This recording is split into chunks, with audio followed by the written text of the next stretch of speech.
Hello Orchid friends, welcome back to my channel. Wherever you are, I hope you're having a great day, staying healthy and staying safe. Today we have a white Phalaenopsis orchid from grocery store. This is a gift from a friend, but first of all, let's look at this orchid's last bloom cycle video.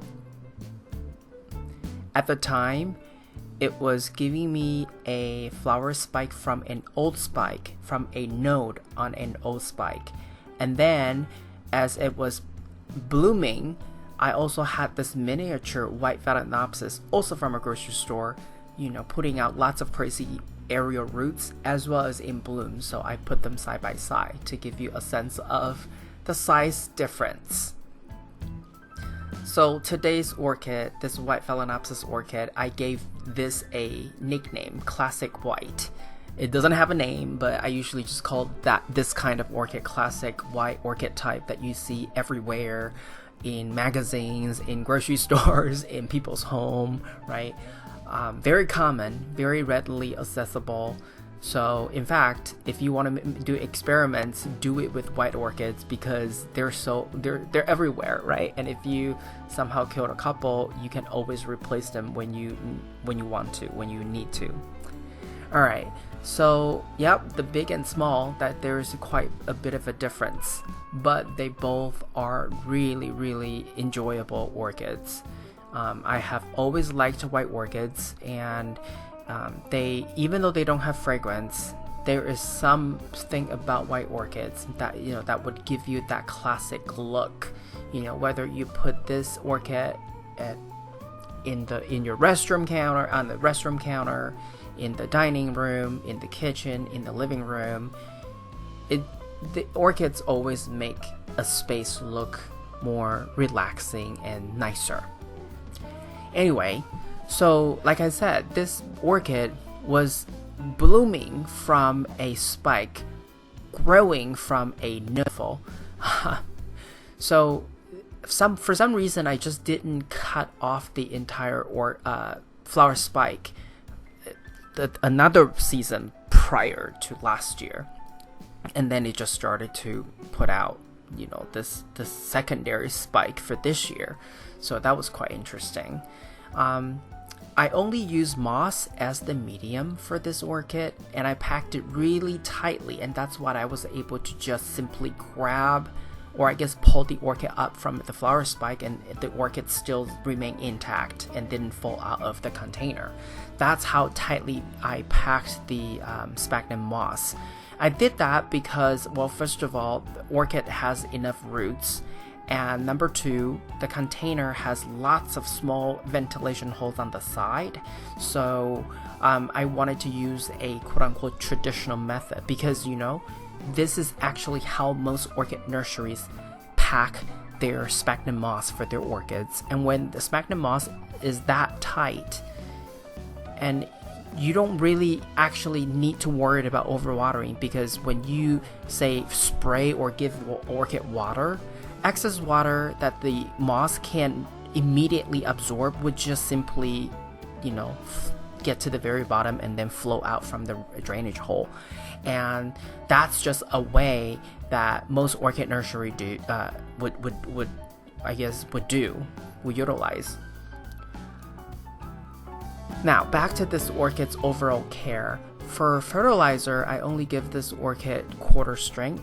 So that's just 25% of whatever the recommended dosage is. 25% of it is more than plenty because I give this orchid fertilizer every week. And each time I give this orchid quarter cup of water. Occasionally, if I feel the humidity is higher and the temperature is a little lower, hence, the evaporation is the speed of evaporation would be slower, so I would then scale back to maybe 1/8 of a cup, but typically quarter cup of water is the amount that this orchid would need, and it's also the amount that this orchid can safely achieve that wet-dry cycle within a week. Another thing I love about this orchid is its lip has this really long, skinny, windy curly lip, or I guess I would call it like, the tip of the lip is so skinny and long.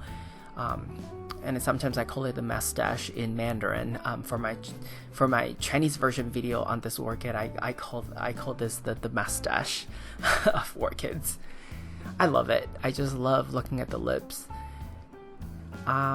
Oh, and then the display. The display of this orchid this time is very straight and neat because I did not move this orchid at all. And that's really one of the tricks, the main tricks that you should use if you want to have a straight flower spike with good display. Just don't move it, or you put it back relatively in the same position so that the way that the light source hits on the orchid or the spike would be relatively similar or the same, so that it won't grow crooked. It does not have any fragrance, but that's typical for any complex hybrid. Along the way of hybridization, they just kind of lose that scent characteristics, which is fine because white orchid is always a classic. And I do have, I think, two, this one plus the other one that's just regular size white orchid, and then I have another one that's like miniature, which you saw at the beginning of this video.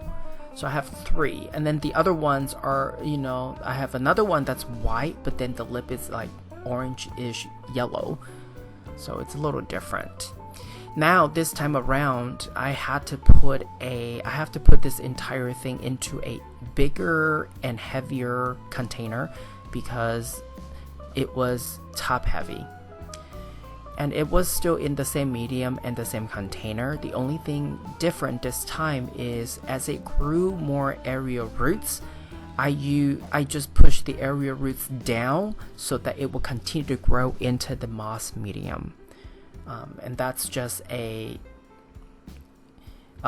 method, a step that a lot of orchid growers in Asia would call the channeling of the orchids, or orchid roots channeling. Essentially, you're really just training the orchid roots to grow into the container versus growing out to become area roots. Overall, I'm pretty happy with this orchid's performance this year, and hopefully it would give me more flowers for many years to come.